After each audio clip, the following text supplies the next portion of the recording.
Hello everyone, कैसे हैं आप सब। आशा करती हूँ कि आप सब बढ़िया ही होंगे।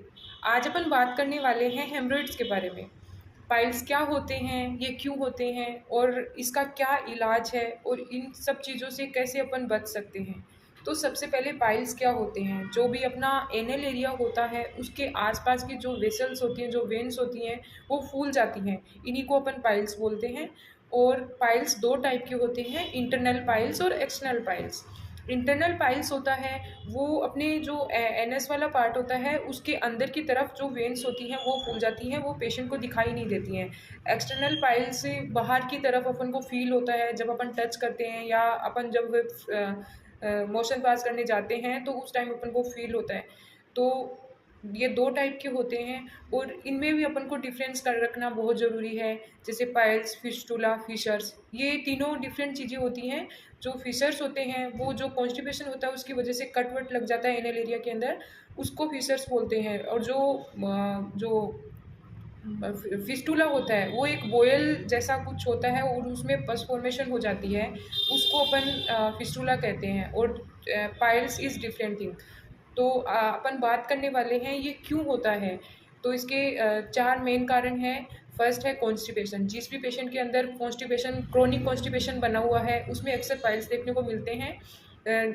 जब क्रोनिक कॉन्स्टिपेशन बनता है तो अपनी जो इंटेस्टाइन को ये जोर लगाना पड़ता है, जिसकी वजह से उस वेन्स पे जोर पड़ता है और ये पाइल्स वाली समस्या क्रिएट हो जाती है। दूसरा है प्रेगनेंसी। प्रेगनेंसी के अंदर भी अक्सर महिलाओं में पाइल्स वाली समस्या देखने को मिलती है।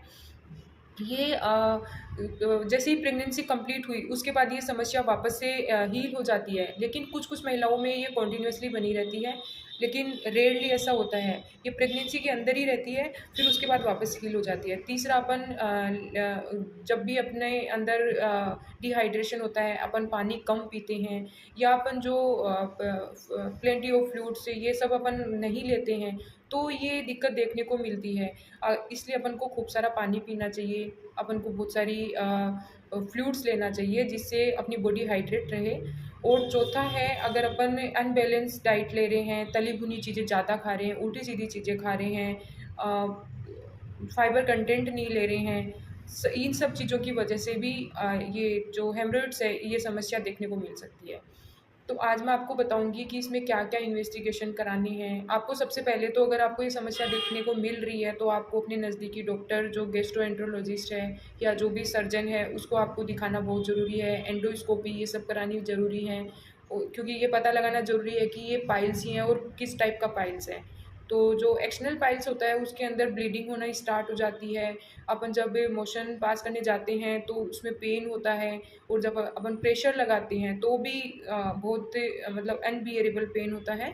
तो अपन को ये पता करना बहुत ज़्यादा ज़रूरी है कि टाइप ऑफ पाइल्स मतलब कौन सा पाइल्स है, ठीक है। तो आज अपन बात करेंगे कि इसमें तीन मेन मेडिसिन है जो अगर अपन पेशेंट को देते हैं तो ये इसका रामबाण उपाय है। आराम से विद इन 1 मंथ आपको कम्प्लीटली हील मिलेगा। तो पहली है हेमामेलिस मेडर टिंचर। ये आप पेशेंट को आधे कप गुनगुने पानी के अंदर सुबह शाम 15-15 बूंदे देंगे, तो इसमें आपको बहुत ज़्यादा फ़ायदा मिलेगा।